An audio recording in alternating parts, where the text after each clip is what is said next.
Badai corona membuat proyeksi pertumbuhan ekonomi melambat. Beberapa negara berlomba menggodok kebijakan untuk bisa menangkal dampak lanjutan terhadap perekonomian. Bank sentral menjadi salah satu pihak yang berperan besar untuk bisa menjaga likuiditas negara masing-masing. Selengkapnya akan saya paparkan dalam Bank Sentral versus Corona. Kita langsung lihat slide yang pertama.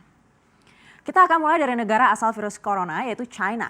Di China, Bank Sentral China atau PBOC menyuntikkan dana 1,2 triliun yuan atau sekitar 2,4 kuadriliun rupiah di pasar. Salah satu melalui program reverse repo ini sebagai upaya untuk meredam dampak corona di sektor keuangan. Di awal Februari kemarin, PBOC sudah menurunkan suku bunga reverse repo tenor 7 hari menjadi 2,4%. Sementara tenor yang 14 hari sudah diturunkan menjadi 2,55%. Suku bunga pinjaman fasilitas jangka menengah atau medium term lending facility atau yang dikenal juga dengan MLF juga sudah diturunkan 10 basis point menjadi 3,15%.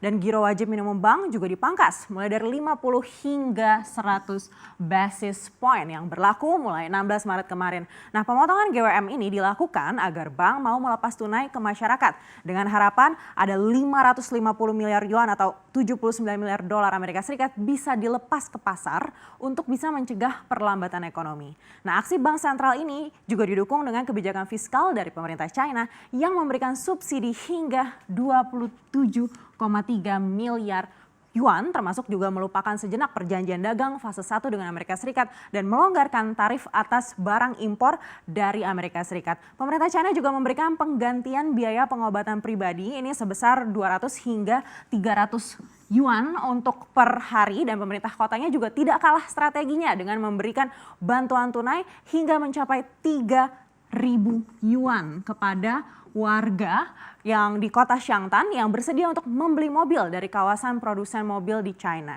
Nah, selain China, berikutnya negara adidaya terbesar di dunia. Kita akan cek slide berikutnya.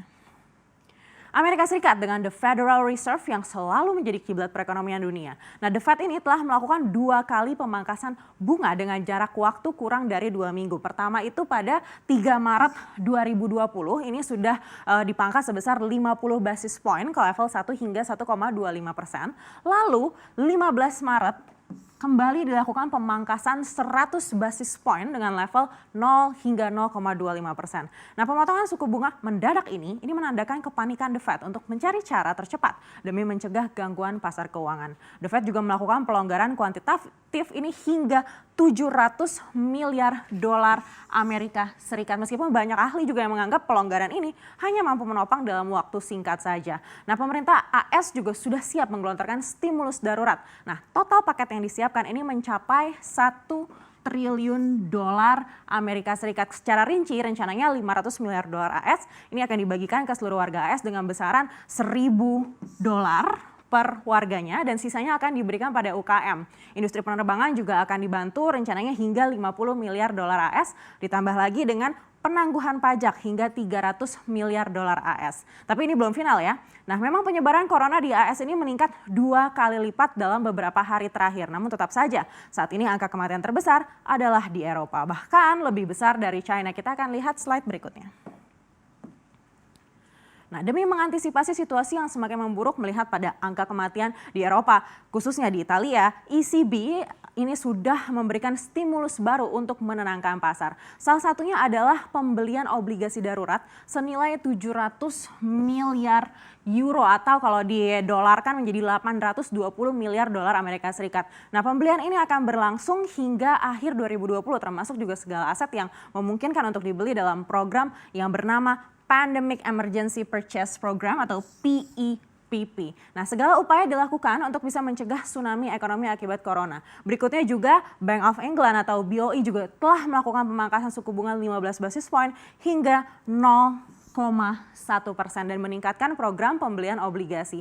Inggris ini menjadi salah satu negara yang sudah di-ban dan sudah tidak bisa masuk ke Indonesia lagi. Langkah ECB dan BOE ini nampaknya juga meningkatkan optimisme bursa Eropa yang menghijau hari ini. Tapi bursa di Asia masih berada di zona merah. Kita akan lihat di Asia Pasifik. dalam slide berikutnya. Dari Asia Pasifik pertama kita akan ke Jepang. Bank of Japan menawarkan pembelian 1 triliun yen obligasi pemerintah. BOJ akan membeli utang dengan jatuh tempo hingga 25 tahun. Tujuannya untuk bisa menekan imbal hasil Japanese government bond 10 tahun yang naik ke level tertinggi. Nah, langkahnya dipilih untuk bisa menyuntikkan lebih banyak likuiditas pasar. Hari ini pasar Jepang ditutup untuk libur lokal. Lalu berikutnya ke Australia.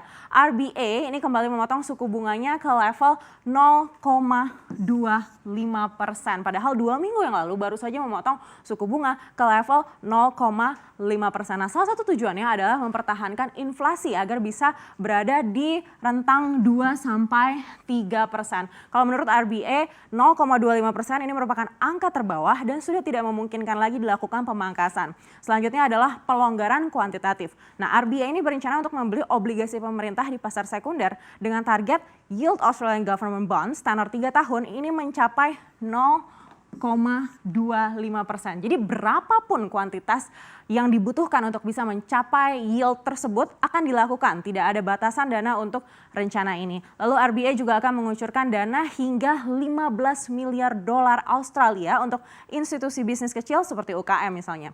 Nah, tujuannya agar masyarakat masih bisa melanjutkan kredit yang masih bisa terjangkau. Nah, kalau begitu bagaimana dengan Indonesia? Kita akan cek slide berikutnya.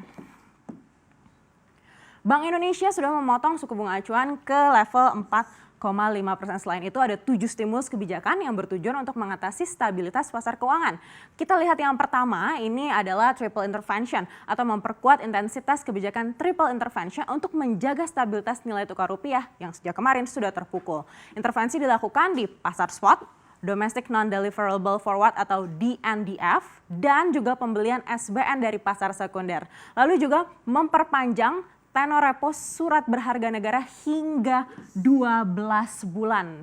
Dan lelang yang setiap hari untuk melonggarkan likuiditas rupiah perbankan. Lalu juga menambah frekuensi lelang efek swap tenor 1, 3, 6, dan 12 bulan yang awalnya 3 kali seminggu menjadi setiap hari. Lalu juga memperkuat term deposit falas atau valuta asing dan juga mempercepat berlakunya ketentuan penggunaan rekening rupiah dalam negeri atau yang dikenal dengan FOSTRO. Nah, ini untuk investor asing untuk bisa memperbanyak rupiah yang beredar dan juga memperluas insentif pelonggaran giro wajib minimum harian dalam rupiah sebesar 50 basis point. Ini awalnya berlaku hanya untuk pelaku usaha ekspor impor, kini boleh untuk UMKM dan juga sektor lainnya. Dan terakhir juga memperkuat kebijakan sistem pembayaran untuk mendukung pencegahan penyebaran COVID-19 dengan menyediakan uang layak edar yang higienis, kas, dan backup layanan kas alternatif. Dan juga mengimbau masyarakat agar melakukan pembayaran dengan cara non-tunai. Jadi sistem clearing yang awalnya Rp600 jadi Rp1. Jadi kalau dari nasabah ke bank diturunkan dari Rp3.500 jadi maksimum Rp2.900. Nah, mungkin ini nanti Anda bisa menikmati hasilnya dengan adanya pengurangan biaya transfer antar bank mulai 1 April hingga 31 Desember 2020 ini. Lumayan juga kalau transfer antar bank jadi lebih murah ya, tapi tetap saja sebenarnya inti utamanya adalah berita baik dari dunia kesehatan. Jadi sekeras apapun kebijakan moneter atau fiskal tanpa adanya sentimen positif dari vaksin atau pengobatan tentang corona, maka belum tercipta ketenangan di masyarakat. Yang penting kita harus tetap waspada dan jangan panik.